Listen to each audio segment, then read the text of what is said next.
లూకాసు వార్త. అందరూ మీ బైబిల్ తెరవండి. లూకాసు వార్త 17వ అధ్యాయం 32వ వచనం. అందరూ నాతో కలిసి మాట చెప్పడానికి ప్రయత్నం చేయండి. లోతు భార్యను జ్ఞాపకము చేసుకొనుడి. పరిశుద్ధ గ్రంథమైన బైబిల్లో దరిదాపుగా 66 పుస్తకాలు ఉన్నాయి. ఈ 66 పుస్తకాల్లో కొన్ని వేల వచనాలు ఉన్నాయి.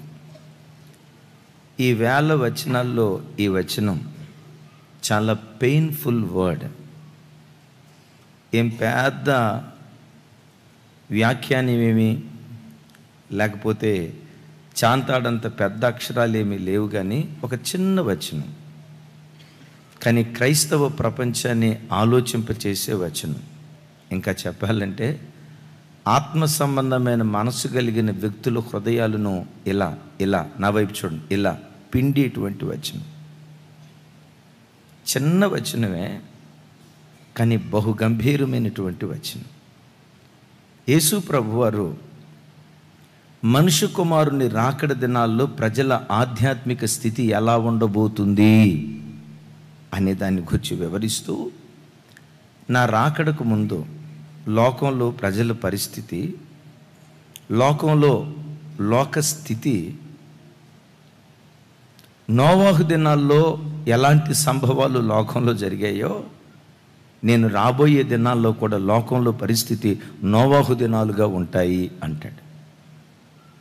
ప్రభువారు అలా వివరిస్తూ వివరిస్తూ వివరిస్తూ నోవాహు తర్వాత లోతు కాలానికి వచ్చేసరికి దరిదాపుగా 400 సంవత్సరాల చరిత్ర ఉంది.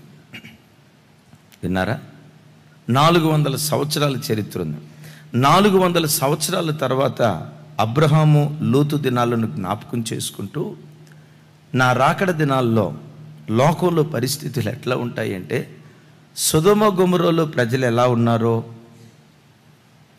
లోతు భార్య ఎలా బ్రతికిందో, నా రాకడ దినాల్లో కూడా ప్రజల ఆత్మీయ స్థితి ఎలా ఉంటుంది అని చెప్తూ చెప్తూ చెప్తూ చెప్తూ ఈ వచనానికి వచ్చేసరికి ప్రభువారు అంటారు, లోతు భార్యను చెప్పాలి, లోతు భార్యను జ్ఞాపకం చేసుకున్నది. శ్రీమతి లోతు. మీరు నన్ను అడగొచ్చు, లోతు భార్య పేరు రాయొచ్చు కదన్నా, ఎందుకు మీరు రాయలేదు? దేవుడే రాయలా. కొంతమంది పేర్లు పరిశుద్ధాత్ముడు వ్రాయటానికి అంగీకరించాల. యోబు పేరు రాశాడు, కానీ యోబు భార్య పేరు రాయలా. రాహాబు పేరు రాయటానికి ఇష్టపడ్డాడు, కానీ యోబు భార్య పేరు రాయటానికి దేవుడు ఇష్టపడలే. ఎంత విచిత్రమో చూడండి. అంటే రాహాబు కంటే చెడ్డదా? ఆలోచించండి. పరిశుద్ధాత్మ దేవుడు బత్షెబా పేరు రాయటానికి ఇష్టపడ్డాడు, కానీ లోతు భార్య పేరు రాయటానికి దేవుడు ఇష్టపడలా. నేనంట, సరే పాత నిబంధనలో రాయకపోతే రాయకపోయారు, యేసు ప్రభు వారికి లోతు భార్య పేరు తెలుసా తెలీదా? ఏమ్మా మీరు పూర్తిగా డల్ అయిపోయారు, చెప్పండి తల్లి. తెలుసా తెలీదా? డెఫినెట్గా తెలుసు. ఒక చిన్న పదం ఆత్మ సంబంధమైన మనసు కలిగిన వ్యక్తుల హృదయాలను ఇలా పిండేటువంటి వచనం.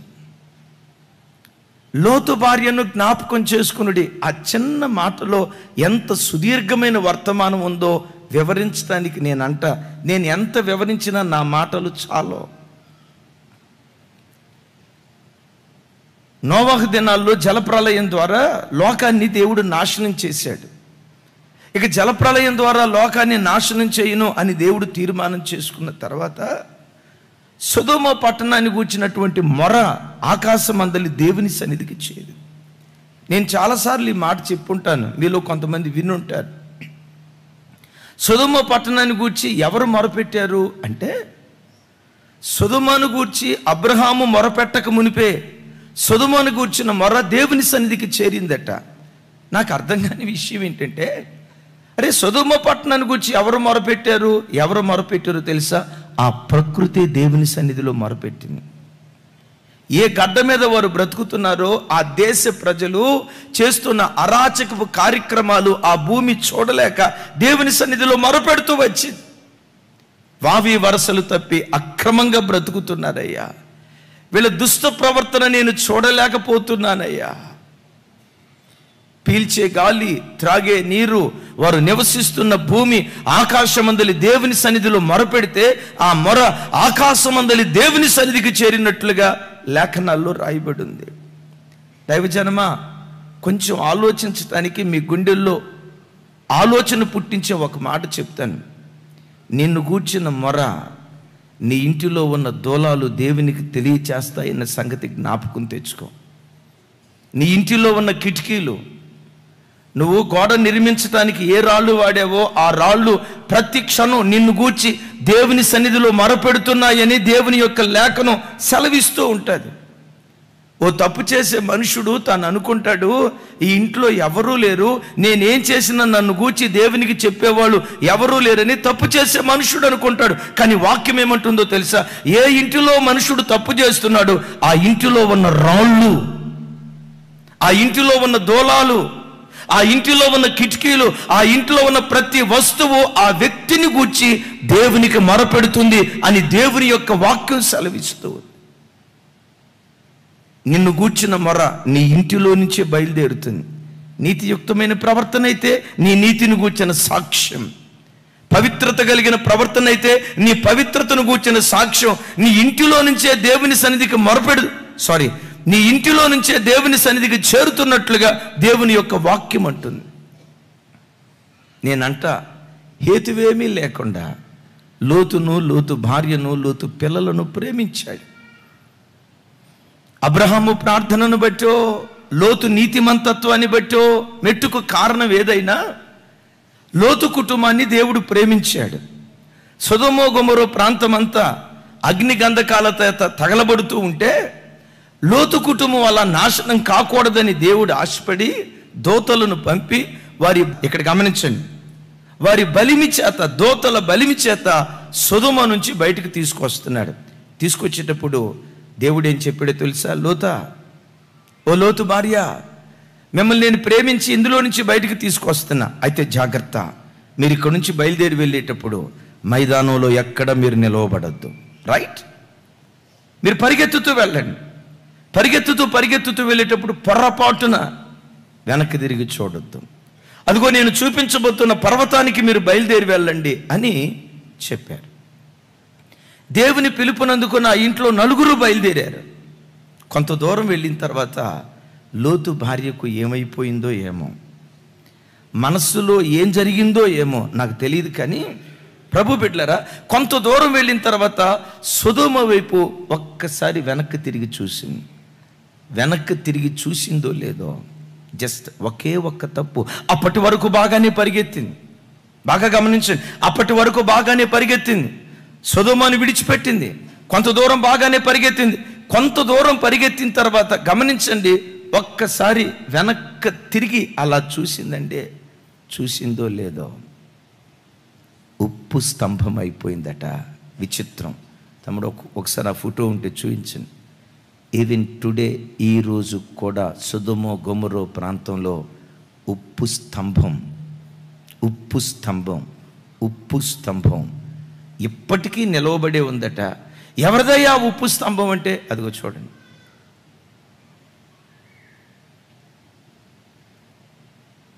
సహజంగా ఉప్పు వర్షానికి కరిగిద్దా లేదా? ప్రతి స్తంభం, ఉప్పు స్తంభం వర్షానికి కరిగిద్ది, కానీ ఈ ఉప్పు స్తంభం మాత్రం వర్షానికి కరవట్లా. ఆకాశపు వాకిళ్ళు విప్పి దేవుడు సమృద్ధి అయిన వర్షాన్ని కురిపిస్తున్నా ఎప్పటికీ ఆ ఉప్పు స్తంభం ఎందుకు నిలవబడి ఉందో తెలుసా? నీకు నాకు హెచ్చరిక తెలియచేయటానికి ఆ స్తంభం నిలవబడి ఉంది. నా ప్రభు బిడ్డలారా, పాత నిబంధనలో ప్రతి సంగతి దృష్టాంతాలుగా ఎందుకు పరిశుద్ధాత్మ దేవుడు రాయించాడో తెలుసా? లోతు జీవితంలో అలా జరిగిందట అని నీకు ఇన్ఫర్మేషన్ ఇవ్వటానికి కాదు.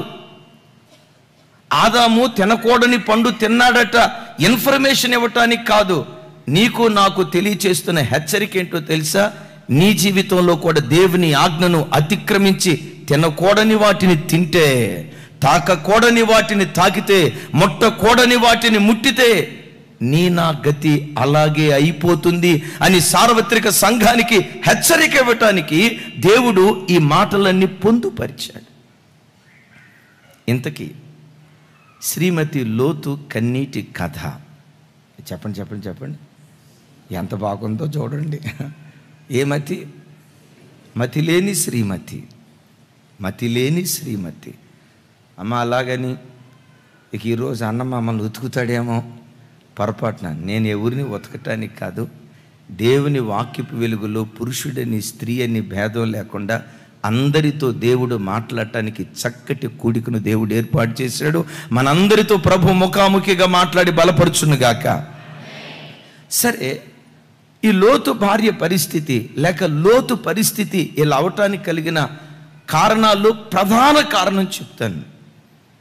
ఆత్మీయులతో ఉన్న అనుబంధాన్ని, ఆత్మీయులతో ఉన్న సహవాసాన్ని లోతు భార్య కోల్పోయారు. ఎవరితో? పరిశుద్ధ గ్రంథమైన బైబిల్లో విశ్వాస వీరుడు అని పేరుగాంచిన ఒక ఆయన ఉన్నాడు. ఎవరైనా? అబ్రహాం. అబ్రహాముతో ఉన్నంత కాలం అసలు లోతు కుటుంబ పరిస్థితులు వాస్తవంగా వేరు. అబ్రహాము దగ్గర ఉండటాన్ని బట్టి ఓ రకంగా లోతు నీతిమంతుడయ్యాడు. అందుకని పేతురు పత్రికలో చూస్తాం కదా, నీతిమంతుడుగు లోతు తాను కన్న వాటిని బట్టి, విన్న వాటిని బట్టి నిర్మలమైన తన మనస్సాక్షిని నొప్పించుకుంటూ వచ్చాడు అని రాస్తుంది. డబ్బు పెరగటమో, భక్తి పెరగటమో కారణం ఏంటో కానీ, అబ్రహాము లేకపోతే నేను బ్రతకలేనా అని ఆ ఆత్మీయులతో ఉన్న సహవాసాన్ని తాను కోల్పోయాడు, తన భార్య కోల్పోయింది. మీరు అడగొచ్చు, అయ్యా కోల్పోయింది లోతు కదా, లోతు చేసిన తప్పు కదా, దానికి లోతు భార్యను ఎట్లా ఆపాదిస్తాం అని అంటారా? ఏ ఇంట్లోనైనా గమనించండి, పురుషుడు శిరస్సే కానీ అది బయట కనపడటానికి. మొత్తం హోమ్ కంట్రోల్ అంతా ఎవరి చేతిలో ఉంటుంది? అబద్ధం ఆడకుండా చెప్పండి అమ్మా. ఆడవాళ్ళ చేతిలో నా పుణ్యాత్ములారా, నిజమే. నోవా చెల్లొచ్చిందా, రిమోట్ ఎవరి చేతిలో ఉంటుంది? ఏం పర్వాలమ్మా, మనమే ఎవరింట్లోనైనా. అట్లాగని మీరు నోవా అంటంతో అడు చూసి, ఓహో శృతి చెల్లి వచ్చిందా చెల్లి, సారీ అమ్మా, రైట్ అంటే రిమోట్ అంత అట్లేం కాదు. ఏ పురుషుడైనా భార్య చెప్పిన మాట ఎవరు కాదంటారు? అయితే గమనించండి, అబ్రహాము అంత విశ్వాస వీరునితో ఉన్న సహవాసాన్ని ఈ కుటుంబం కోల్పోయింది.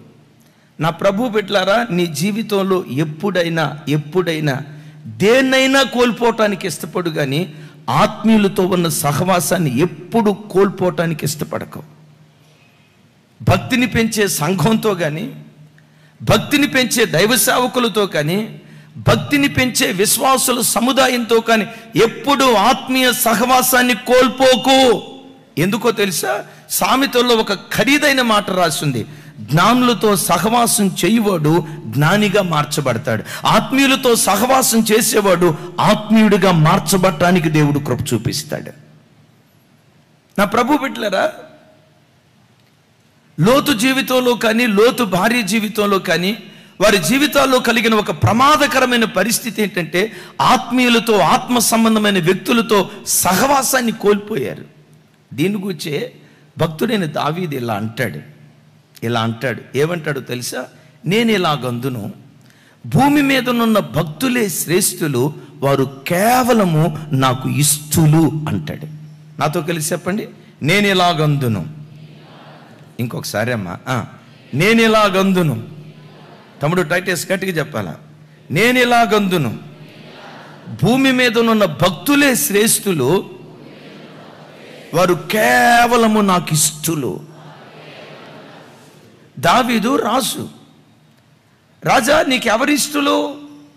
నా రాజ్యంలో ఉన్న ప్రధానమంత్రి అంటే నాకు ఇష్టమయ్యా. కారణం ఏంటంటే, నా స్థాయికి తగిన వాళ్ళని నేను ఇష్టపడాలి కదా, నా స్టేటస్కి, నా అంతస్తుకు తగిన వాళ్ళని నేను ఇష్టపడాలి కదా అని అనాల్సింది దావీదు. కానీ ఏమంటాడో తెలుసా? నేను ఇలాగందును, భూమి మీద భక్తులు శ్రేష్ఠులు, వారు కేవలము నాకు ఇష్టులు అంటాడు. దైవజనమా, నువ్వు స్నేహం చేసేటప్పుడు నీ ఆస్తికి తగినట్లుగా, నీ అంతస్తుకు తగినట్లుగా, నీ హోదాకు తగినట్లుగా ఉన్నటువంటి వ్యక్తుల్ని ఇష్టపడి వాళ్ళతో స్నేహం చేయటానికి ఇష్టపడుకో. మరి ఎవరితో స్నేహం చేయాలి? భక్తి కలిగిన ప్రజలెవరో, నీ గుండెల్లో భక్తిని పుట్టించే సహవాసం ఏదో, భక్తిని పుట్టించే వ్యక్తులు ఎవరో, ఆ వ్యక్తులతో ఎప్పుడు సహవాసం కలిగి బ్రతుకుతా ఉండు. వారిలో ఉన్న మంట నీలో వ్యాపించి నిన్ను మండించేదిగా చేయటానికి దేవుడు కృప చూపించును గాక. చెప్దాం ఆమేన్. లోతు బ్రతుకులో ఆత్మీయులతో ఉన్న సహవాసాన్ని తాను కోల్పోయాడు. ఎప్పుడు దైవజనమా, సంఘంతో సహవాసం కలిగి ఉండటానికి, సంఘంలో ఏర్పాటు చేయబడిన నియామక కోటాల్లో పాలు పంపులు పొందటానికి ఎప్పుడు జీవితంలో ఆలస్యం చేయకో. ఎందుకో చెప్పమంటారా? ఈ భూమి మీద నీ గుండెలో ఆత్మీయ, నా వైపు చూడండి, ఈ భూమి మీద నీ గుండెలో ఆత్మ సంబంధమైన మనసును పుట్టించే ఒకే ఒక్క స్థలం జీవము కలిగిన దేవుని మందిరం ఒక్కటి మాత్రమే. లోకంలో ఏ స్థలమైనా చూడండి, నువ్వు ఎంత భక్తిగా బ్రతుకుదాం అనుకున్నా నీ భక్తిని చల్లార్చే స్థలాలు, నీ ప్రార్థనా జీవితాన్ని చల్లార్చే స్థలాలు, నీ ఆత్మ సంబంధమైన మనసును చల్లార్చే స్థలాలు, ఈ భూమి మీద ఎన్నో స్థలాలు ఉన్నాయి. ఈ స్థలాలన్నిటిలో దేవుని కొరకు బ్రతకాలనే మంటను నీ హృదయములో పుట్టించే ఒకే ఒక స్థలం జీవము కలిగిన దేవుని మందిరం. చాలామంది ఆత్మీయతను కోల్పోవటానికి కారణం ఏంటో తెలుసా? సహవాసానికి దూరమై. చాలామంది భక్తిని కోల్పోవటానికి కారణం ఏంటో తెలుసా? ఆత్మీయులతో ఉన్న అనుబంధాన్ని తెంచుకోవటాన్ని బట్టి.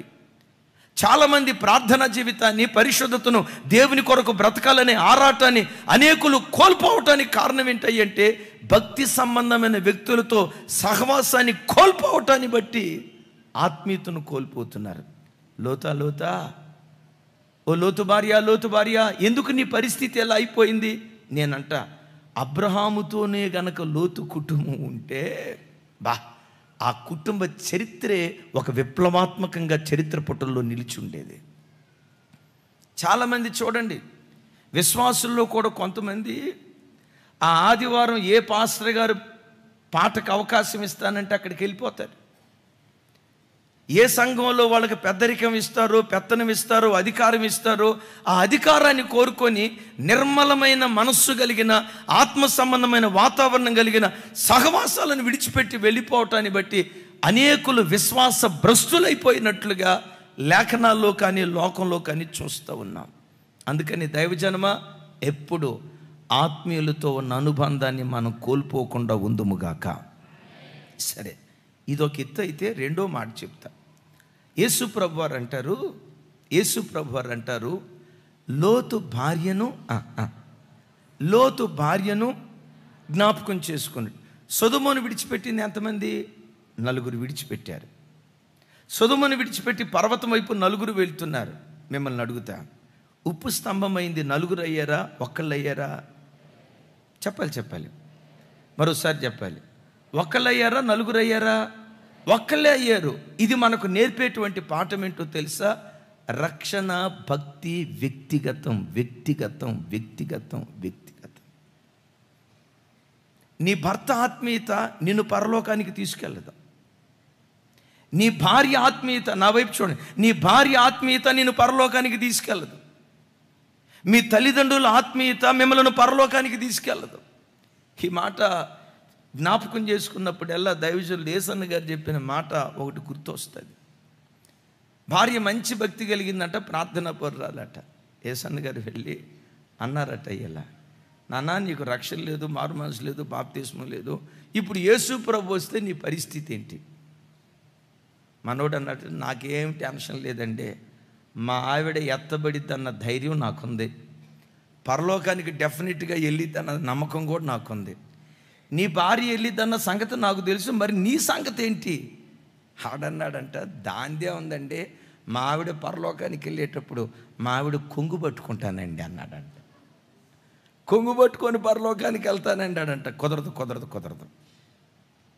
దేవుని బిడ్డలారా, ఎవరి ఆత్మీయత వారిదే, ఎవరి భక్తి వారిదే. దీని గురించి అపోస్తులైన పౌలు గారు ఫిలిప్పీ సంఘంతో ఒక దివ్యమైన మాట అంటాడు. చూడండి ఆ మాట.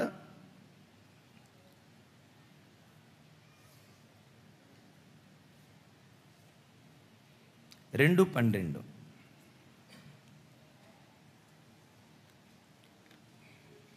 నాతో కలిసి అందరూ ఈ మాట చెప్పండి. కాగా నా ప్రియులారా, మీరెల్లప్పుడూ విధేయులై ఉన్న ప్రకారం నా ఎదుట ఉన్నప్పుడు మాత్రమే కాక మరి ఎక్కువగా నేను మీతో లేని ఈ కాలమందును భయముతోనూ వణుకుతోనూ మీ సొంత రక్షణను, ఏంటది? మీ సొంత రక్షణను కొనసాగించుడి. రక్షణకు ఇక్కడ పౌలు గారు ఏమని పేరు పెడుతున్నాడంటే, నీ సొంత రక్షణ. అంటే రక్షణ వ్యక్తిగతం. నేను నీతిమంతుడిగా బ్రతికినంత మాత్రాన సంఘానికి వచ్చే ప్రజలను నా నీతి పరలోకానికి తీసుకొని వెళ్ళదు. తండ్రి నీతిగా బ్రతికినంత మాత్రాన తండ్రి నీతి పిల్లలను పరలోక రాజ్యానికి తీసుకొని వెళ్ళలేదు. నా ప్రభు బిడ్డలారా, రక్షణ వ్యక్తిగతం. నీ భక్తే నిన్ను పరలోకానికి తీసుకొని వెళ్తుంది. అందుకని పౌలు గారు అంటాడు, నీ సొంత రక్షణను భయముతోనూ, ఏమంటాడు? భయముతోనూ వణుకుతోను నా ముందున్నప్పుడైనా నేను లేనప్పుడైనా. పౌలు గారి మాటల్లో ఉన్న ఆంతర్యం ఏంటంటే, నేను మనిషినయ్యా, ఒకరోజు మీ ఎదుటుంటా, మరొక రోజు నీ మీ ఎదుటుండను. మనిషిగా నేను మీ ఎదుటున్నా లేకపోయినా దేవుడు ఎల్లప్పుడూ మీ ఎదుటున్నాడన్న గ్రహింపుతో.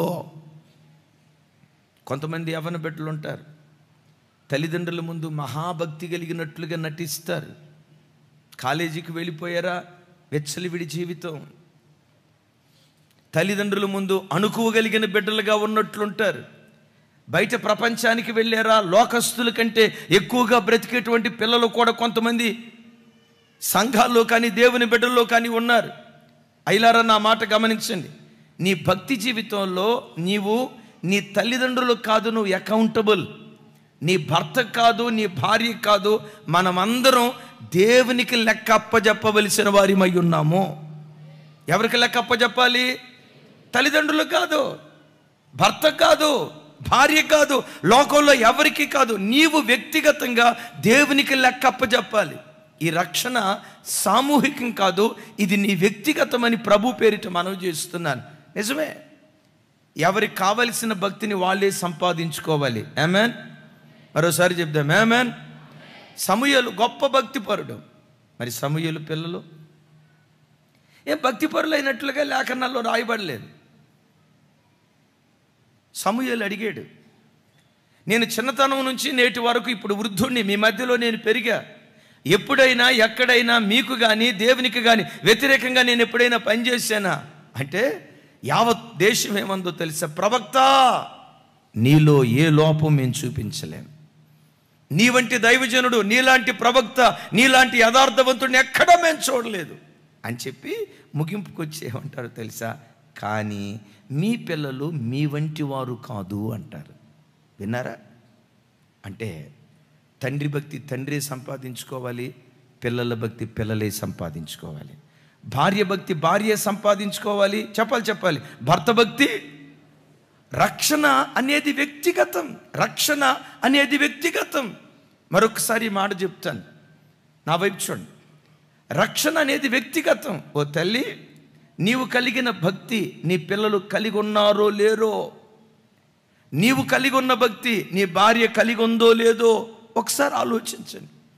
ఈ లేఖనాల్లో మనం నేర్చుకునే దివ్యమైన పాఠం ఏంటంటే, ప్రతి వ్యక్తి రక్షణను తన సొంతమని ఎంచి ఎవరి భక్తి జీవితానికి కావలసిన ఆత్మీయత వాళ్ళే సంపాదించుకుందురుగాక. సరే, పరిగెత్తుతుంది. కొంత దూరం వెళ్ళిన తర్వాత చెప్పండి ఏం చేసింది? వెనక్కు తిరిగి చూసింది. లోతు భార్యను జ్ఞాపకం చేసుకునుడి ప్రభువారు అన్నారు కదా. ఆ లోతు భార్య మనకు నేర్పేటువంటి పాఠం ఏంటంటే, దేన్ని విడిచిపెట్టి వచ్చావో ప్రభు దగ్గరికి, దేన్ని విడిచిపెట్టి వచ్చావో విడిచిపెట్టిన దాని వైపు పొర్రపాటున మరొక్కసారి వెనక్కు చూడకు.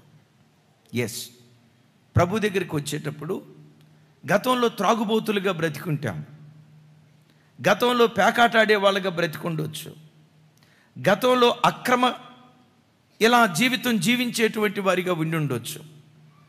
జోదమాడేవారిగా బ్రతికుండి ఉండొచ్చు, లంచాలు తీసుకునేవారిగా బ్రతికుండి ఉండొచ్చు, రకరకాల దేవునికి ఆయాస్కరమైన కార్యక్రమాలు చేస్తూ ఒకప్పుడు మనం బ్రతికుండే వాళ్ళమై ఉండొచ్చు.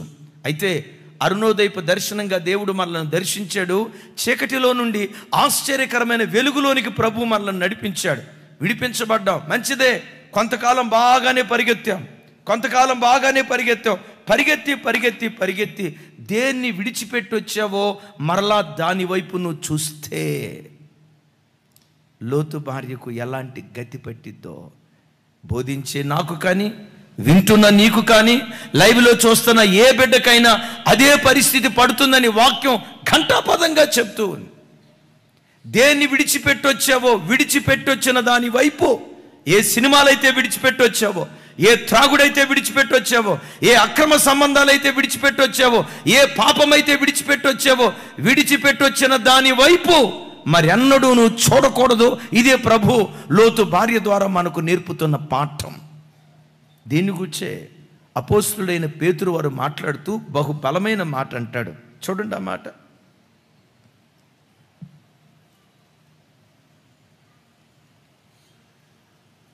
పేతురు 2వ పత్రిక 2వ అధ్యాయం 20వ వచనం నుంచి 22వ వచనం వరకు చాలా భయకంపితమైన మాటలు పేతురు భక్తుడు అంటాడు. అందరూ నా వైపు చూడండి. వారు ప్రభువును రక్షకుడునైన యేసుక్రీస్తు విషయమైన అనుభవ జ్ఞానము చేత ఈ లోక మాలిన్యమును తప్పించుకుని తర్వాత మరలా వాటిలో చిక్కుబడి వాటి చేత జయింపబడిన యెడల వారి కడపటి స్థితి మొదటి స్థితి కంటే మరి చెడ్డదగును. వారు నీతి మార్గమును అనుభవపూర్వకముగా తెలుసుకొని తమకు అప్పగింపబడిన పరిశుద్ధమైన ఆజ్ఞల నుండి తొలగిపోవుట కంటే, ఎంత భయంకరమైన మాట చూడండి, తొలగిపోవుట కంటే ఆ మార్గమును అనుభవపూర్వకముగా తెలియకయుండుటయే వారికి మేలు. మరొకసారి ఆ మాట కొంచెం బ్యాక్, 21వ వచనం చివరి నుంచి. పరిశుద్ధమైన ఆజ్ఞల నుండి తొలగిపోవుట కంటే ఆ మార్గము అనుభవపూర్వకముగా తెలియకయుండుటయే వారికి మేలు. నెక్స్ట్, కుక్క తన వాంతికి తిరిగినట్టును కడగబడిన పంది బురదలో దొర్లుటకు మళ్ళినట్లును అను నిజమైన సామెత చొప్పున వీరికి సంభవించెను. విన్నారా? లోతు భార్య సొదొమను విడిచిపెట్టింది నిజమే, కొంత దూరం చక్కగా పరిగెత్తింది నిజమే. పరిగెత్తి కొంత దూరం వెళ్ళిన తర్వాత వెనక్కి తిరిగి చూసింది. దీని గురించి యేసు ప్రభువారు అంటారు, యేసు ప్రభువారు దీని గురించి మాట్లాడుతూ పేతురు గ్రంథకర్త ద్వారా మాట్లాడుతున్న ఓ భయంకరమైనటువంటి మాట ఏంటంటే, ఒకడు లోక సంబంధమైన వాటిని విడిచిపెట్టి మరలా పాత స్థితికి వెళ్తే వాని మొదటి స్థితి కంటే కడపటి స్థితి మరి చెడ్డగా ఉంటుంది అంటాడు. యేసు ప్రభువారు చెప్పిన ఒక ఉపమానం ఉంది కదా. ఒక దయ్యం పట్టినోడు ఉన్నాడు అనుకోండి, వాడికి ఒక దయ్యం పట్టింది. ఆ దయ్యం పట్టినోడు ప్రభు దగ్గరికి వచ్చాడు, ఆ దయ్యం విడిచిపెట్టి వెళ్ళింది. మరలా కొంతకాలం బ్రతికిన తర్వాత ఆ దయ్యం తిరిగి రావడానికి వాడు అవకాశం ఇచ్చాడు. ఈసారి ఆ దయ్యం అంట, నా ఇంటికి నేను వెళ్దామని చెప్పి ఈసారి వచ్చేటప్పుడు ఒక్క దయ్యం రాలేదట, తనతో పాటు 7 దయ్యాలు, 7+1 ఎంత, 8 దయ్యాలు వాడి లోపలికి వచ్చి కూర్చొని ఉంటే ప్రభు అక్కడ అంటాడు, వాని మొదటి స్థితి కంటే కడపటి స్థితి మరి ఘోరంగా ఉంటుంది అంటాడు. దీని గురించి చెప్పమంటారా వివరంగా అర్థమయ్యేటట్లు? లోకంలో ఉన్న ప్రతి అపవిత్రమైన కార్యం దయ్యపు ప్రేరేపణ ద్వారా జరుగుతుంది. శోధన ఎవరి వలన కలుగుతుంది? సాతాను ద్వారా. సాతానేమో శోధించేవాడు, దేవుడేమో శోధన నుంచి తప్పించేవాడు. Praise the lord. అంటే ప్రతి మనిషి జీవితంలో ఈ శోధన సాతాను వలన కలుగుతుంది. ఈ అపవిత్రమైన ప్రతి కార్యక్రమం దయ్యపు ఆత్మ ద్వారా జరుగుతూ ఉంది అనుకోండి. ఒక ఆయన ఉన్నాడు, ఆయనలో ఒకే దయ్యం ఉండేది. ఏంటా దయ్యం అంటే విపరీతంగా తాగే దయ్యం. విపరీతంగా తాగే దయ్యం. ప్రభు దగ్గరికి వచ్చాడు. ఆ త్రాగుడు దయ్యం ఆయన విడిచిపెట్టి వెళ్ళిపోయింది. కొంతకాలం భక్తిగా బ్రతికాడు. కొంతకాలం తర్వాత మరలా ఆ త్రాగుడు వైపే వెళ్ళాడు. ఏం జరిగిద్దో తెలుసా? ఆ ఒక్క దయ్యానికి ఆ వ్యక్తి చోటిస్తే ఈసారి ఆ దయ్యం అదనంగా ఇంకో 7 దయ్యాలు తీసుకొస్తుంది. ఏంటో తెలుసా? స్మోకింగ్ కూడా చేయి, అక్రమ సంబంధాల్లో కూడా బ్రతుకు, త్రాగటానికి డబ్బులు లేకపోతే దొంగతనం చేయి, హత్య చేయి, ఒక తప్పు వెంబడి ఒక తప్పు. గమనించండి, అంతకు మునుపు ఒక తప్పు చేసేవాడు ఇప్పుడు 8 తప్పులు చేసేటువంటి మూర్ఖుడిగా మారిపోయాడు. కారణం ఏంటంటే వాడు వెనుదిరిగి చూశాడు. దైవజనమా, యేసయ్య మార్గంలో నువ్వు అడుగుపెట్టిన తర్వాత మరలా వెనుదిరిగి నాగటి మీద చేయి పెట్టకూడదు. బ్రతుకైనా చావైనా యేసుతోనే కొనసాగుదుముగాక. గట్టిగా చెప్దాం హల్లెలూయా. మనం సాగిపోవాలే కానీ వెనుక్కు తిరిగి చూసేటువంటి వాళ్ళగా ఉండకూడదు. ఒకవేళ వెనక్కి తిరిగి చూస్తే ఆ వ్యక్తులను గూర్చి దేవుడు అంటాడు, అసలు అలాంటి వాడు ఈ పవిత్రమైన మార్గంలోకి రాకుండా ఉంటేనే మేలు అంటాడు. ఆ వ్యక్తిని గూర్చి చివరికి వచ్చేసరికి దేవుడు అంటాడు, బురదలో బొరిలాడే పంది స్థితి ఎట్లాగో, కక్కిన వాంతి కొరకు వెనక్కి తిరిగే కుక్క స్థితి ఎట్లాగో ఆ వ్యక్తి స్థితి కూడా అలాగే ఉంటుంది అని దేవుడు వేదనాభరితమైన మాటలు మాట్లాడుతున్నాడు. ఈ రాత్రికాల సమయమందు దేవుని వాక్యం వింటున్న దైవజనమా, గతంలో విడిచిపెట్టిన పాపం వైపు ఒకవేళ ఎప్పుడైనా నీ జీవితంలో వెళ్తున్నావేమో జాగ్రత్త. గతంలో అసహించుకున్న దాన్ని, గతంలో ఛీ అన్నదాన్ని, గతంలో వద్దన్నదాన్ని, గతంలో అసహించుకున్న దాన్ని మరలా ఒకవేళ ముద్దాడే స్థితిలోకి ఒకవేళ వెళ్తా ఉంటే ప్రభు అంటాడు, లోతు భార్యను జ్ఞాపకం చేసుకోండి. ఎవరిని? చెప్పాలి ఎవరిని? నేను ఇక్కడ ఒక మాట అంట, నా వైపు చూడండి. లోతు భార్య సొదొమ వైపు చూడటానికి కారణం ఏంటంటే 4వ మాట చెప్తారు. లోతు భార్య శరీరం సొదొమను విడిచిపెట్టింది కానీ మనస్సులో ఉన్న సొదొమ ఆమెను విడిచిపెట్టి వెళ్ళిపోవాలా. కొంచెం ఈ మాటలు లోతుగా ఉంటుంది, గమనించండి. శరీరం సొదొమను విడిచిపెట్టింది కానీ అసలు సొదొమ ఎక్కడుంది? చెప్పాలి ఎక్కడుంది? ఇశ్రాయేలు ప్రజలు కూడా ఐగుప్తు దేశాన్ని విడిచిపెట్టారు కానీ మార్గం అంతటిలో దేన్ని గుర్తుకు తెచ్చుకున్నారు? మేము ఐగుప్తులో ఉన్నప్పుడు కాకరకాయలు తిన్నాం, కూరగాయలు తిన్నాం, కొండల దగ్గర కూర్చొని మాంసం ఉడుకుతూ ఉంటే మేము తిన్నాం అని. గమనించండి, ఐగుప్తుని విడిచిపెట్టారు, శరీరం విడిచిపెట్టింది కానీ వారి మనస్సులో ఉన్న ఐగుప్తును వాళ్ళు సిలువేయలేదు. దీని గురించి అపోస్తులైన పౌలు గారు గలతీ సంఘంతో మాట్లాడుతూ ఒక ఖరీదైన మాట అంటాడు, క్రీస్తు యేసు సంబంధులు శరీరమును దాని ఇచ్చలతోనూ దురాశలతోనూ సిలువ వేసి ఉన్నారు. చప్పట్లు కొడుతూ స్తోత్రాలు చెప్తాం. మీరు నేను దేన్ని సిలివేయాలో తెలుసా? ఇచ్చను సిలివేయాలి. క్రియను సిలివేయటం మాత్రమే కాదు, ఇచ్చ, మనస్సులో ఉన్న దురాశ. ప్రభు బిడ్డలారా, దీన్ని కొంచెం లోతుగా గమనిస్తే నువ్వు వ్యభిచరించకపోవచ్చు. మనస్సులో వ్యభిచారపు ఆలోచన మానేయటమే నిజమైనటువంటి సిలువ బలియాగానికి సాదృశ్యం. Praise the Lord. ఎదుటోని పెట చేత్తో కొట్టకపోవచ్చు, మనసులో మాత్రం లోపట ప్రభువా ఒక్కసారి నువ్వు క్షమిస్తే అడి పేకబీసికి సంపకపోదునా. కొంతమంది అంటారు నా రక్షణ పక్కన పెట్టానంటే, నేనంట రక్షణ పక్కన పెట్టడానికి అదేమన్నా నువ్వు వేసుకున్న సొక్కాయా? అవసరం లేనప్పుడు పక్కన పెట్టి అవసరం వచ్చినప్పుడు తగిలించుకోవటానికి అదేమన్నా నువ్వు వేసుకున్న చొక్కాయా, ప్యాంటా? పౌలు గారు మాట్లాడుతున్న గంభీరమైన మాట ఏంటో తెలుసా? క్రీస్తు యేసు సంబంధులు శరీరమును శరీరమును దాని ఇచ్చలతోనూ దురాశలతోనూ సిలువ వేసి ఉన్నారు. దైవజనమా, నా వైపు చూడండి.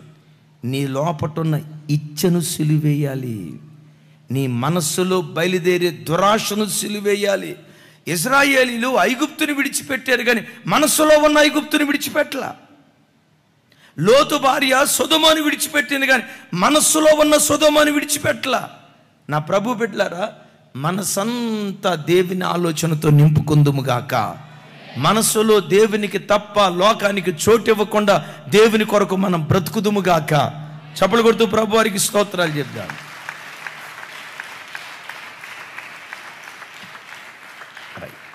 ఒకసారి నా వైపు చూడండి.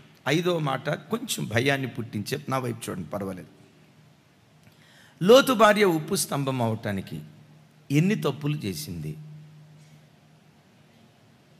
చెప్పాలమ్మా. లోతు భార్య ఉప్పు స్తంభంగా మారటానికి ఎన్ని తప్పులు చేసింది చెప్పాలి. ఎన్ని తప్పులు చేసింది?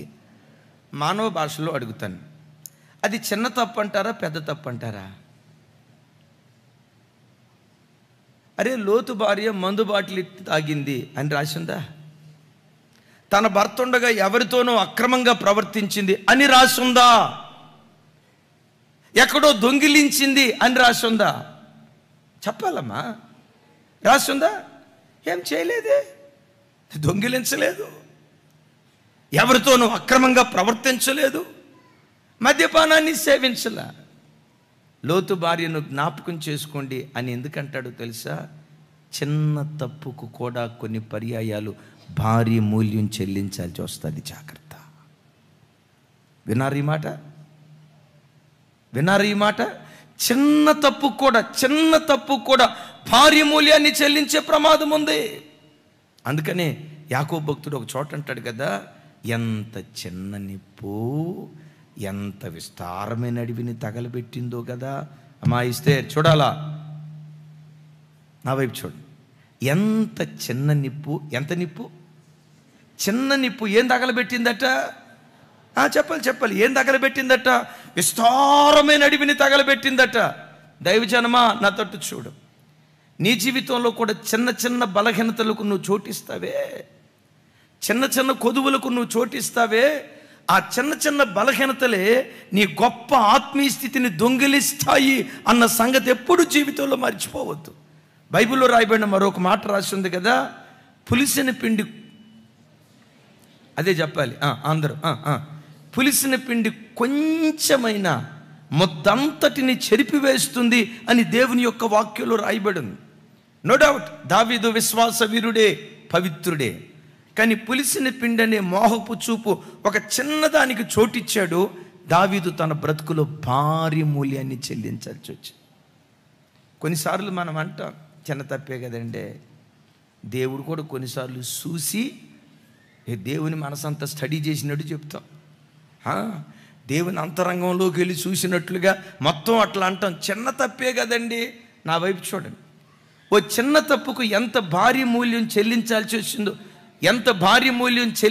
వచ్చిందో లేఖనాల్లో ఒకసారి మనం ఆలోచిస్తే గమనించండి. అననీయ సప్పీరాలు ఎందుకు చనిపోయారు చెప్పాలమ్మా. అననీయ సప్పీరాలు ఎందుకు చనిపోయారు? ఉజ్జా అనేటువంటి వాడు ఎందుకు చనిపోయాడు చెప్పాలి. ఆకాన్ అనేవాడు ఎందుకు చనిపోయాడు? వాళ్ళు చేసిన తప్పులు మానవ భాషలో చిన్నవిగానే కనపడ్డాయి, కానీ ఆ చిన్న వాటికే వారి బ్రతుకులో భారీ మూల్యం చెల్లించాల్సి వచ్చింది. అందుకని ప్రభు బిడ్డలారా, ఎందుకు ఈ శుద్ధీకరణ కోటాలు, ఎందుకు పదే ఈ ప్రార్థనలకు రావాలో తెలుసా? వెలుగుకు సమీపంగా వచ్చే కొలది నీలో ఉన్న చిన్న మరక కూడా స్పష్టంగా కనబడుతుంది. కడుక్కోవటానికి దేవుడు అవకాశం ఇస్తాడు. Praise the lord. విచిత్రం ఏంటంటే, వెలుగుకు దగ్గరగా వెళ్ళే కొద్దీ చిన్న మచ్చలు, చిన్న మరకలు కూడా కనపడతాయి. చీకట్లో ఉన్నవాడికి అంతా తేలిపోయి, విన్నారా? చీకట్లో ఉన్నవాడికి మచ్చలు కనపడవు. వెలుగై ఉన్న దేవుని దగ్గరకు నువ్వు వచ్చే కొలది చిన్న చిన్న బలహీనతలు కూడా కనపడినప్పుడు నీకు అనిపిస్తుంది, అరే నేను ఎంత భక్తిహీనంగా బ్రతికానా, ఇంత అవిధేయంగా బ్రతికానా, ఇంత అన్యాయంగా బ్రతికానా. వెలుగుకు దగ్గరగా వచ్చే కొలది నీలో ఉన్న చిన్న మచ్చలు కూడా కనపడతాయి. వాటిని కడుక్కోవటానికి దేవుడు కృప చూపిస్తాడు. చప్పలు కొడుతూ స్తోత్రాలు చెప్దాం. హల్లెలూయా. మరొక మాట, లోతు భార్యను జ్ఞాపకం చేసుకునండి. శ్రీమతి లోతు కథ ఇది. ఎవరి కథ?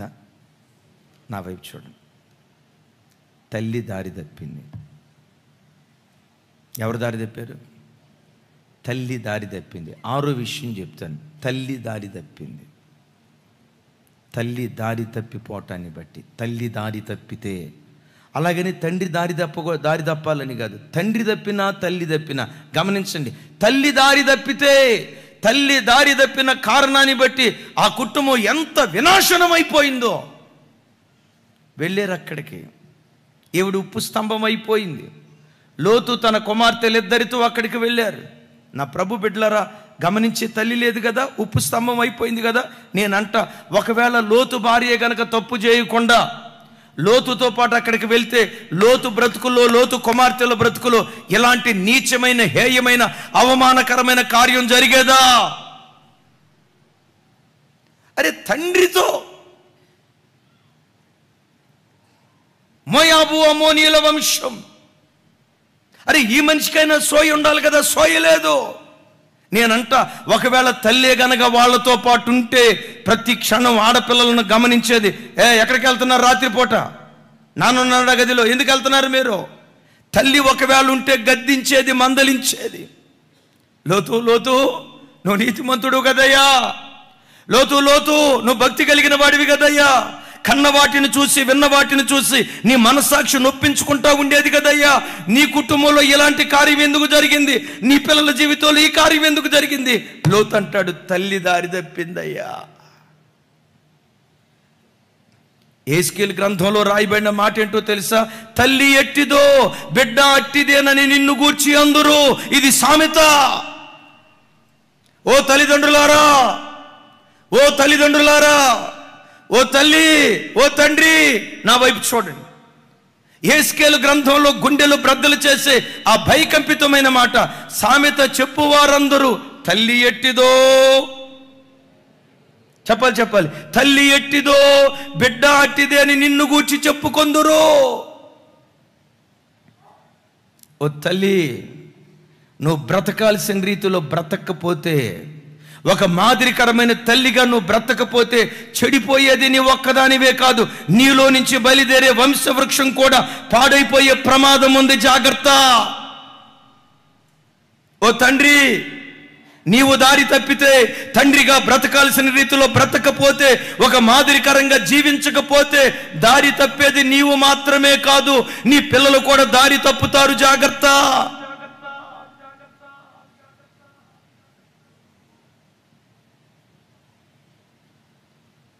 తల్లి ఎట్టిదో బిడ్డ అట్టిదే. ఈ తల్లి లోకాన్ని స్నేహించి నాకు లోకం కావాలని అంతకాలం దేవుల్లో నడిచి లోకం వైపు చూసిందండి. ఇక పిల్లల దగ్గరకు వచ్చేసరికి లోకాన్నే వారి గృహంలోకి తీసుకొచ్చే ఓ భ్రష్ట సంతతిగా వారు మారిపోవటానికి కారకులయ్యారు. తల్లి, నీకు వివాహమైన తర్వాత, ఒక తల్లిగా మారిన తర్వాత నీ నడవడిక మారాలి. పిచ్చిదాన్ని నువ్వు అనుకుంటున్నావా? నేను డబ్బు సంపాదించానండి నా పిల్లలకి. పిచ్చోడా, నువ్వు అనుకుంటున్నావా? డబ్బు సంపాదించానండి నా పిల్లలకి. నువ్వు సంపాదించాల్సింది నీ పిల్లలకు ధనం కాదు, గుణాన్ని సంపాదించి పెట్టాలి. గుణాన్ని సంపాదించి పెట్టకుండా ధనాన్ని సంపాదించి పెడితే, సామెతలో ఒక చోట రాసి ఉంటుంది కదా, నీకున్న ఆస్తి అంతా అమ్మి బుద్ధిని సంపాదించుకో అని రాసి ఉంటుంది. నాతో కలిసి చెప్పండి, నీకున్న సౌండ్ పెంచాలా? నీకున్న ఆస్తి అంతా అమ్మి బుద్ధిని సంపాదించుకో. మిమ్మల్ని అడుగుతా, బుద్ధి గొప్పదా, డబ్బు గొప్పదా? ధనం గొప్పదా, గుణం గొప్పదా? పెద్దగా చెప్పాలా? ధనం గొప్పదా, గుణం గొప్పదా? మనం ప్రార్థన చేసేటప్పుడు ఎక్కువగా మన పిల్లల విషయంలో ధనం కావాలి ప్రభు అని అడుగుతామా, గుణం కావాలని అడుగుతామా? ఈ రెండిట్లో ఒకటే చెప్పండి. ఎందుకంటే ఒకటే ఎందుకన్నానంటే, మిమ్మల్ని అడిగితే రెండు అడుగుతామండి అంటారు.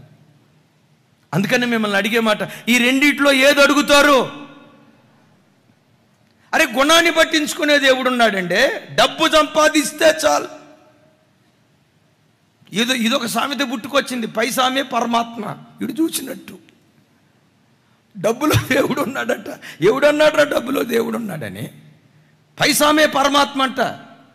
నా ప్రభు బిడ్డలారా, ఓ తల్లిదండ్రులుగా డబ్బును కాదు సంపాదించి పెట్టాల్సింది, ఆస్తిపాస్తులు కాదు సంపాదించి పెట్టాల్సింది, వెండి బంగారాలు కాదు సంపాదించి పెట్టాల్సింది. ప్రతి తల్లి తండ్రి తన పిల్లలకు గుణాన్ని సంపాదించి పెట్టే వ్యక్తులుగా ఉండాలి. లోతు భార్యను చూడండి, లోతు భార్యను జ్ఞాపకం చేసుకోండి. ఏముందయ్యా జ్ఞాపకం చేసుకోవటానికి? తల్లి దారి తప్పితే, తల్లి చిన్న తప్పు చేస్తే వాళ్ళ కడుపును పుట్టిన బిడ్డలు మించిన ఘోరమైన నీచమైన హేయమైన కార్యం చేసే ఓ భ్రష్ట సంతతిగా వారు మారినట్లుగా లేఖనాల్లో చూస్తూ ఉన్నాం. నా వైపు చూడండి అమ్మ, అందరూ నా వైపు చూడండి, నా వైపు చూడండి, నా వైపు చూడండి. తల్లి ఎట్టిదో బిడ్డ అట్టిదే. మన కుటుంబ ఆశీర్వాద ప్రార్థనలో మనం విన్నాం కదా, వేరు పరిశుద్ధమైనదైతే కొమ్మలను పరిశుద్ధములే అని రాసింది. ఇక్కడ ఒక మాట చెప్తాను.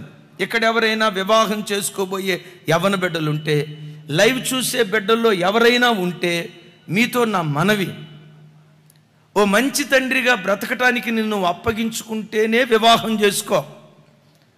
ఓ మంచి ఆదర్శవంతమైన గృహిణిగా బ్రతకాలనే మనసు నీకుంటేనే ఒక తల్లిగా మారబట్టానికి నువ్వు అంగీకరించు.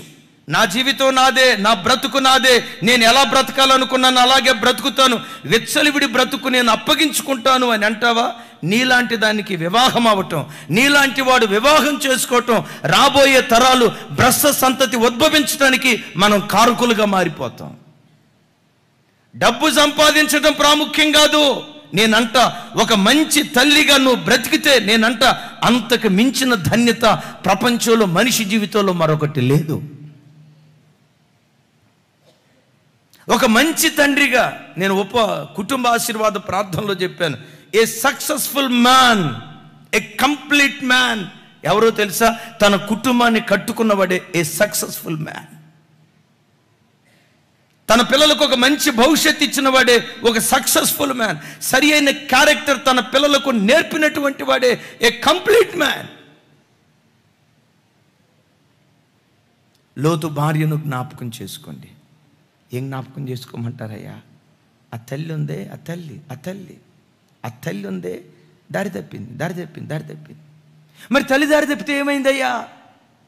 తల్లి కొంచెం దారి తప్పితే పిల్లలు పూర్తిగా తండ్రితోనే అక్రమం చేసే ఓ భ్రష్ట సంతతిగా మారిపోయారు. నా ప్రభు బిడ్డలారా, లోతు భార్యను జ్ఞాపకం చేసుకుని ఎందుకన్నాడో తెలుసా? కడవరి దినాలలో మనుషులకు కుటుంబ వ్యవస్థ విలువ తెలియకుండా, కుటుంబ వ్యవస్థ విలువ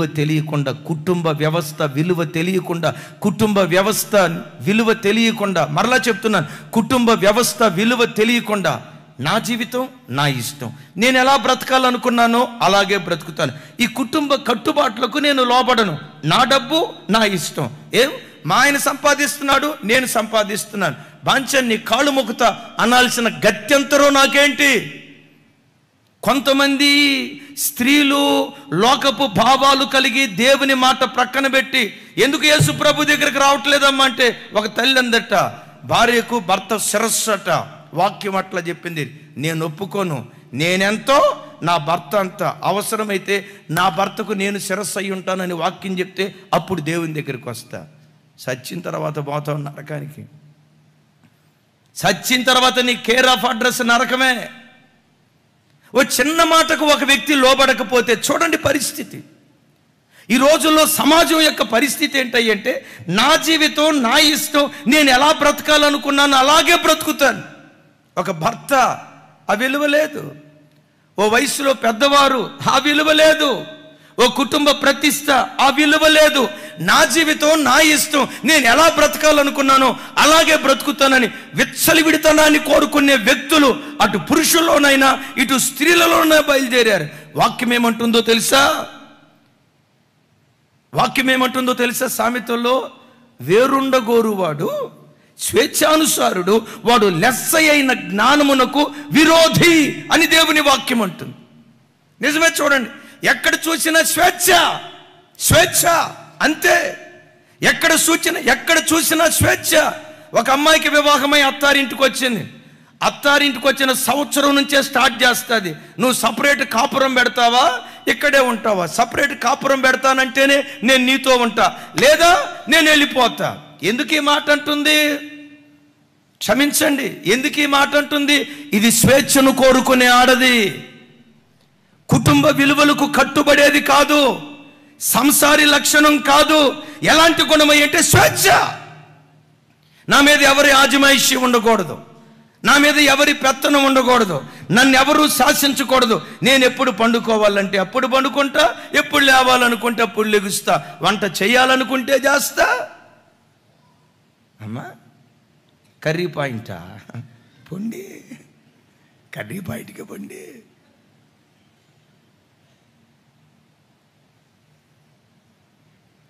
ఇవి లోతు దినాల వంటి దినాలు. స్వేచ్ఛ.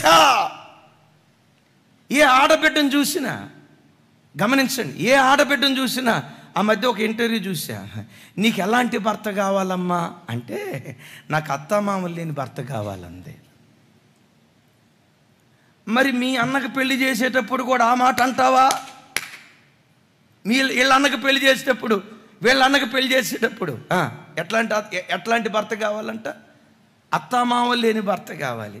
వీళ్ళ అన్నకు మాత్రం అత్తామామలు, వాళ్ళ అమ్మ నాన్న బతికుండాలంట, వీళ్ళ అత్తమామలు మాత్రం చావాలంట. స్వేచ్ఛ. లోతు భార్య దినాలు.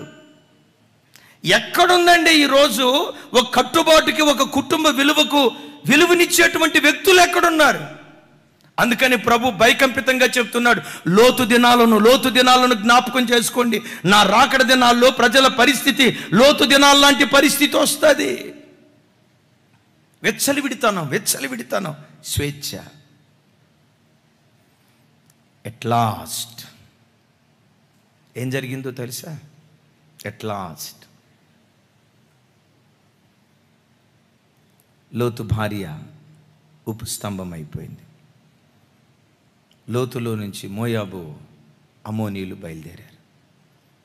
ఇంతవరకు ఒక ఎత్తు అయితే, దేవుని మనసు అర్థం చేసుకోవటానికి హృదయాన్ని పిండే ఓ దివ్యమైన సంగతి ఏంటంటే, ఎంత చెడ్డోడినైనా పోగొట్టుకోవటానికి ఇష్టపడని దేవుని మహోన్నతమైన మనస్సు ఈ మోయాబు వంశావళిలో మనం అర్థం చేసుకోగలుగుతాం.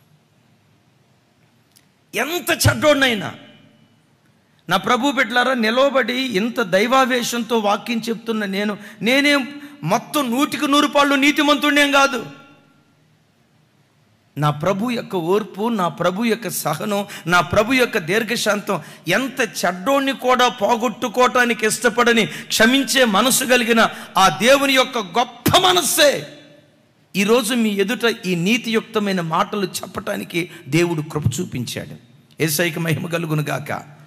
ఏంటయ్యా, ఎంత చెడ్డోని కూడా దేవుడు కోల్పోవటానికి ఇష్టపడ్డో? నిజమే, మోయాబీయులు చేసిన కార్యాన్ని బట్టి, రైట్, లోతు యొక్క కుమార్తెలు చేసిన తప్పును బట్టి మోయాబీయులు కొన్ని తరాల పాటు ప్రజల్లో నుంచి వెలివేయబడ్డారు. ఆ మోయాబులో నుంచి ఒక స్త్రీ బయలుదేరింది. ఎవరావిడ? చెప్పాలి. ఎవరావిడ? మరోసారి చెప్పాలి. ఎవరావిడ? రూతు. ఆ రూతు ఏం చేసిందో తెలుసా? పశ్చాత్తాపంతో ప్రభు దగ్గరికి రావటానికి ఇష్టపడింది. తన పూర్వపు చరిత్ర అంతా వింది. మా మూల పురుషుడు లోతు నీతిమంతుడు అంట కదయ్యా. లోతు పెదనాయన అబ్రహాం విశ్వాస వీరుడు అంట కదయ్యా. అయ్యా, ఒకసారి నన్ను కనికరించయ్యా.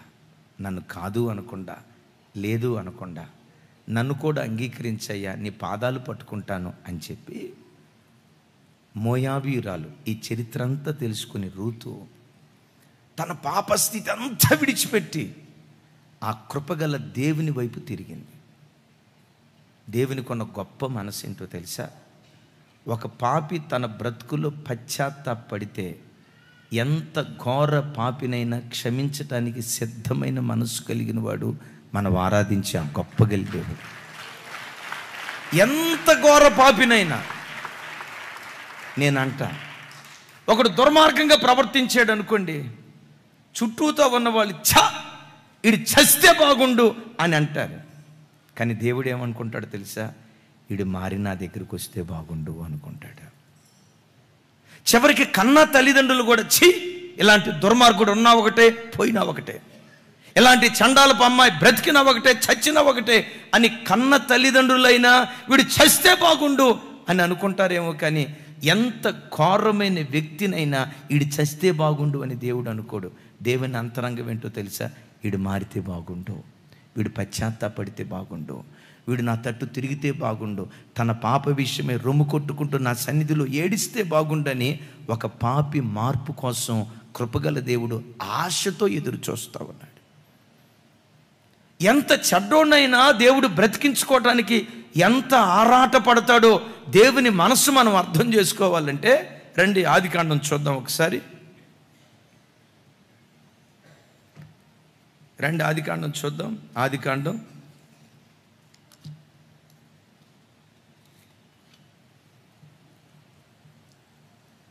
4వ అధ్యాయం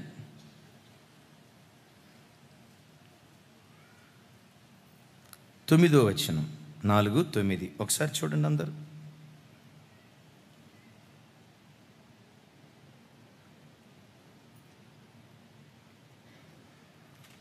నేను చదువుతాను, నాతో కలిసి అందరి మాట చెప్పడానికి ప్రయత్నం చేయండి. యెహోవా, సౌండ్ పెంచాలి, యెహోవా, ఇంకొకసారి యెహోవా, మరొకసారి యెహోవా నీ తమ్ముడైన హేబేలు ఎక్కడున్నాడని కయ్యూనును అడగగా అతడు నేనెరుగను, నా తమ్ముడికి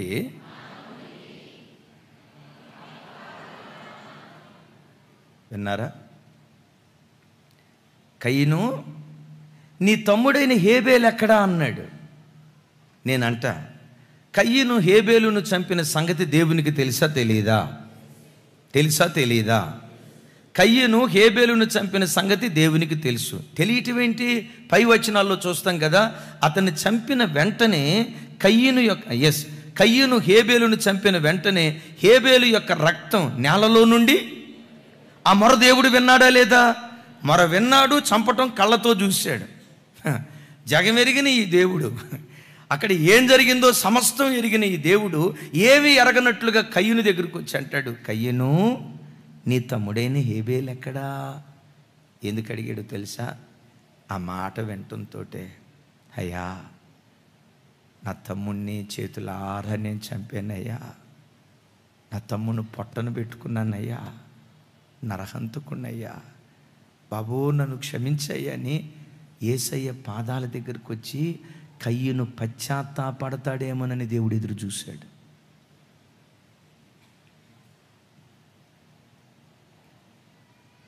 కయ్యూను పశ్చాత్తాపడతాడేమో, తన పాప విషయమే రొమ్ము కొట్టుకుంటూ దాని దగ్గర ఏడుస్తాడేమో, అయ్యా నేను ఇలా చేశా, నా తమ్మును పట్టును పెట్టుకున్నా, నేను నరహంతుకున్నయ్యా అని తన పాప విషయమై పశ్చాత్తాపడతాడేమోనని ఆకాశమందలి దేవుడు ఎదురు చూశాడు.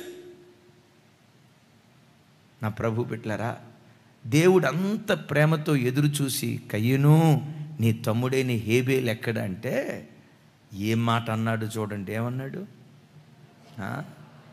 అవునులే, నాకు నెల నెల 8,000 జీతం ఇచ్చి కావలా పెట్టుకున్నావు కదా మా తమ్ముడికి, నేను లెక్క చెప్తాను నీకు రా అన్నట్లుగా చెప్తున్నాడు. చూడండి ఆ మాట చూడండి.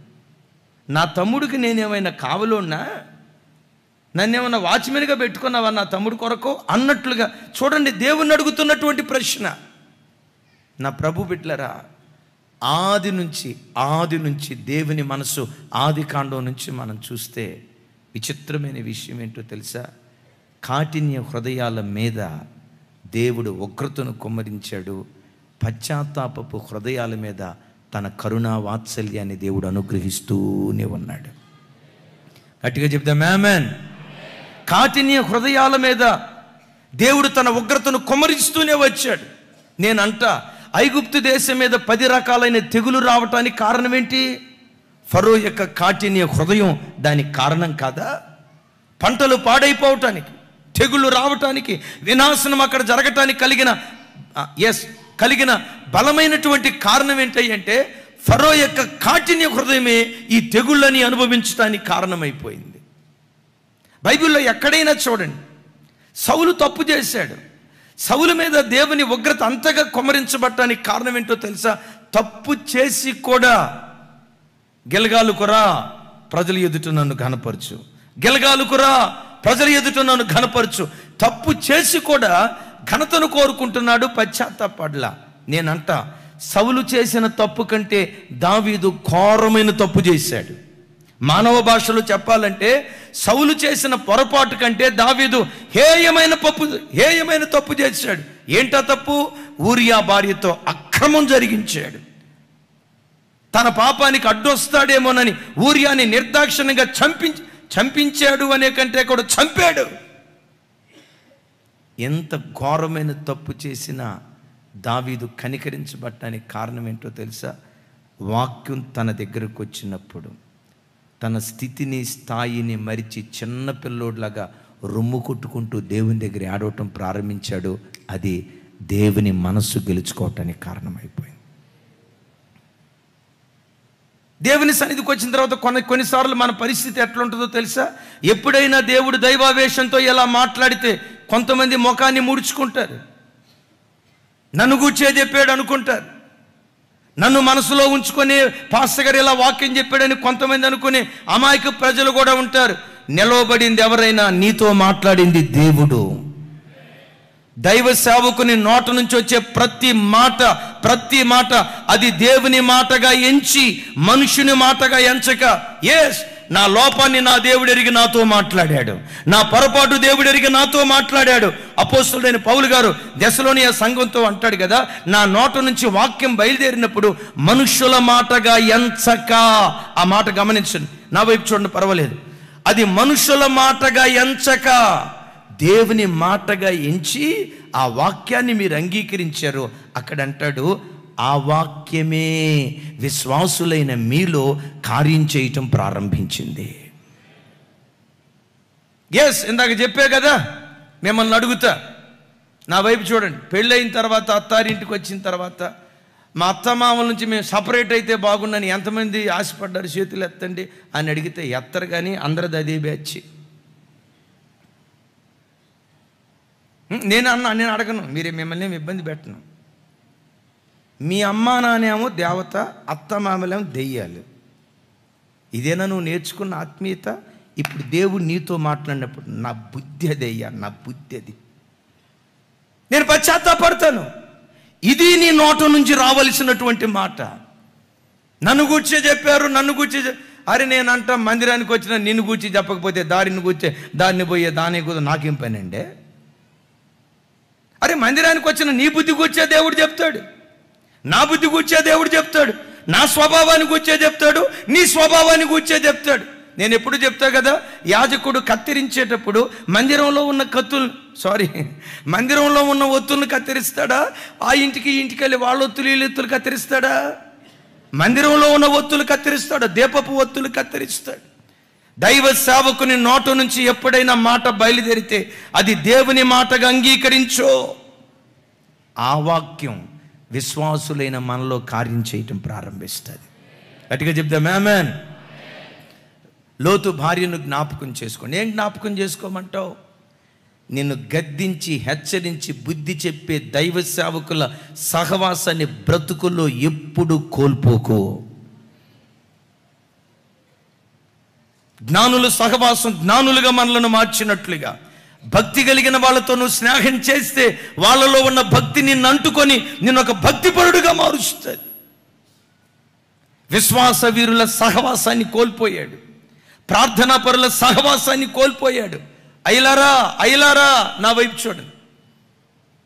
ఎవరో నీకు సంఘంలో పెత్తనం ఇచ్చారని, పాట పాడటానికి అవకాశం ఇచ్చారని, సాక్ష్యం చెప్పడానికి అవకాశం ఇచ్చారని శ్రేష్టమైన సహవాసాన్ని కోల్పోకు. ఆ సహవాసానికి దూరమై విశ్వాస భ్రష్టుడైపోయాడు. విశ్వాస భ్రష్టత్వానికి వెళ్ళింది లోతు కుటుంబం. దావీదు అంటాడు, నేనేలాగందును భూమి మీద భక్తులే శ్రేష్ఠులు, వారు ఎవరిస్తులు? వారు కేవలము నాకు ఇస్తులు. మాట్లాడుతూ ఉన్నాడు. ఎప్పుడు వారిని ఇష్టపడే వారిగా మనం బ్రతుకుదుంగాక. నేర్పే రెండవ దివ్యమైన పాఠం రక్షణ వ్యక్తిగతం. నీ భక్తే నీకు పరలోకం ఇస్తుంది. నీ ఆత్మీయతే నీకు పరలోకం ఇస్తుంది. మీ అమ్మా నాన్నల ఆత్మీయత మిమ్మల్ని పరలోకానికి తీసుకొని వెళ్ళలేదు. దైవ సేవకుని ఆత్మీయత మీకు పరలోక రాజ్యం ఇవ్వలేదు. దైవ సేవకుని ఆత్మీయత దైవ సేవకుని, దైవ సేవకురాల ఆత్మీయత చెప్పాలి, దైవ సేవకురాల ఆత్మీయత, దైవ సేవకురాల్ని రక్షణ వ్యక్తిగతం. ప్రజలు ఎదుటున్నా లేకపోయినా దేవుడు మన ఎదుటున్నాడనే భయంతో దేవుని సన్నిధిలో బ్రతుకుదుము కాక. లోతు భార్యను జ్ఞాపకం చేసుకోండి. ఏం జ్ఞాపకం చేసుకోమంటావు? విడిచిపెట్టిన వాటి వైపు పొరపాటున చూడకో. గతంలో కొన్ని పాత అలవాట్లు ఉన్నాయి, విడిచిపెట్టావు కదా. విడిచిపెట్టి వచ్చిన వాటి వైపు చూస్తే మన మొదటి స్థితి కంటే కడపటి స్థితి ఘోరంగా ఉంటుంది. దేవుని వాక్యం మాట్లాడుతున్న దివ్యమైనటువంటి మాట. ఐగుప్తుని విడిచిపెట్టాల్సింది, సొదొమను విడిచిపెట్టాల్సింది శరీరం కాదు. ఏది విడిచిపెట్టాలి? మనస్సులో ఉన్న ఐగుప్తును, మనస్సులో ఉన్న సొదొమను మనం విడిచిపెట్టేటువంటి వారిగా ఉండాలి. ఒక చిన్న నిర్లక్ష్యం ఎంత గొప్ప భారీ మూల్యాన్ని చెల్లించాల్సి వచ్చింది. చిన్నదే అనుకోవద్దు. చిన్న నిప్పు పెద్ద అడవిని తగలబెట్టినట్లుగా నీ చిన్న పొరపాటుకు భారీ మూల్యం చెల్లించే ప్రమాదం ఉంది. 6వది గుండెలు పిండే మాట, తల్లి ఎట్టిదో. తల్లిదండ్రులారా, ఒక దైవజనుడిగా నా చేతులు జోడించి మీకు దండం పెట్టి చెప్తున్నా, నీ పిల్లలకి ఎప్పుడు ఒక రోల్ మోడల్గా, మాస్టర్ పీస్ అయిన తల్లిగా నీ పిల్లల ఎదుట నువ్వు బ్రతకాలి. ఎప్పుడు నేను చాలాసార్లు చెప్తాను, ఎప్పుడు ఎవరైనా నీ పిల్లల దగ్గరకు వచ్చి అడిగారు అనుకోండి, అమ్మా ఈ భక్తి జీవితంలో, ఈ ప్రార్థనా జీవితంలో నీ మాదిరి ఎవరు, నీ రోల్ మోడల్ ఎవరు, నీ ఆదర్శం ఎవరని ఎప్పుడైనా నీ పిల్లలను అడిగితే వాళ్ళ నోట రావాల్సిన, టకమని రావాల్సిన మాట ఏంటో తెలుసా? మా అమ్మ నాన్నలే మా భక్తి జీవితంలో మాకు రోల్ మోడల్ అయ్యా. పరిశుద్ధత మా అమ్మ దగ్గర నేర్చుకున్నా. భర్తను ఎట్లా గౌరవించాలో మా అమ్మ దగ్గర నేర్చుకున్నా. పవిత్రంగా బ్రతకటం ఎలాగో మా నాన్న దగ్గర నేర్చుకున్నా. మోకాళ్ళ జీవితం ఎలా ఉంటుందో నా తండ్రి దగ్గర నేర్చుకున్నా. ఈ భక్తి జీవితంలో నీ ఇన్స్పిరేషన్ ఎవరై అంటే వాళ్ళ నోట రావలసిన మాట మా అమ్మా నాన్నలని చెప్పే స్థాయికి ప్రతి తల్లి తండ్రి ఎదుగుదురు కాక. ఆఖరి మాట, ఎంత చెడ్డోడిని కూడా దేవుడు కోల్పోవటానికి ఇష్టపడ్డాం. ఈ రాత్రి ఈ కోటాన్ని దేవుడు ఎందుకు ఏర్పాటు చేశాడో తెలుసా? నేను కోల్పోవటం దేవునికి ఇష్టం కాదు, నేను దూరం చేసుకోవటం దేవునికి ఇష్టం కాదు. హృదయపు లోతుల్లో నుంచి నువ్వు పశ్చాత్తాపడితే నువ్వు పోగొట్టుకున్న మహిమ మరలా దేవుడు నీకు తిరిగి అనుగ్రహిస్తాడు. నువ్వు పోగొట్టుకున్న ఆత్మీయత మరలా దేవుడు నీకు తిరిగి అనుగ్రహిస్తాడు. దేవుడు నన్ను క్షమిస్తాడో లేదో అని అనుకోవటానికి వీల్లేదు. ఆ తప్పిపోయిన చిన్న కుమారుడు తండ్రి వద్దకు వచ్చేటప్పుడు ఏమనుకున్నాడు? అయ్యా, నీ కుమారులో ఒకడిగా కాదు కానీ నీ ఇంట్లో పని వాళ్ళలో ఒక పనివాడిగా చేర్చుకోయ్యా అని అందామని వచ్చాడు. ఆ తండ్రి ఏమంటాడు తెలుసా? నువ్వు ఎంత తప్పు చేసినా నీవెప్పటికైనా నా కుమారుడివేనయ్యా, నా కుమారుడివే అని ఆ తండ్రి తప్పిపోయిన కుమారుని చేరదీసినట్లుగా దైవజనమా, నీ జీవితంలో ఎంత దారి తప్పిపోయినా నువ్వు దేవుని సన్నిధిలో పశ్చాత్తాపడతావని లోబడనొల్లని పిల్లల వైపు దినమెల్లా దేవుడి చేతులు చాపి, ఈ రాత్రి వేళ ఎవరు తన పాపం కొరకు పశ్చాత్తాపడతారా, ఎవరు తమ అవిధేయత కొరకు దేవుని సన్నిధిలో రోధిస్తారని 2 చేతులు చాపి పశ్చాత్తాపపు హృదయం కొరకు దేవుడు ఎదురు చూస్తూ ఉన్నాడు. నేను పశ్చాత్తాపడతానయ్యా, నా బ్రతుకు మార్చుకుంటానయ్యా అని నువ్వు పశ్చాత్తాపడగలిగితే రూతు బ్రతుకును నిలవబెట్టిన దేవుడు నీ బ్రతుకును దేవుడు నిలవబెట్టును గాక. దావీదును కనికరించిన దేవుడు నిన్ను కనికరించును గాక. ఇది ఎవరిని కూర్చోలే అన్నట్లుగా ఎవరినో నువ్వు మనసులో పెట్టుకొని, ఇది ఎవరిని కూర్చో మాట్లాడేట్లే, నన్ను గూర్చి కాదులే అన్నట్లుగా ఈ సత్య వాక్యం ఉన్నది ఉన్నట్లుగా 2 అంచులుగా ఎగిన ఖడ్గం వంటి వాక్యం నీ గుండెలను గుచ్చుతూ వెళ్ళి ఉంటుండగా నువ్వు పశ్చాత్తాపడితే దావీదుకు అనుగ్రహించిన శాశ్వత కృప ఈ రాత్రి నీకు, నీ పిల్లలకు, నీ పిల్లల పిల్లలకు కృప కలిగిన దేవుడు అనుగ్రహించును గాక.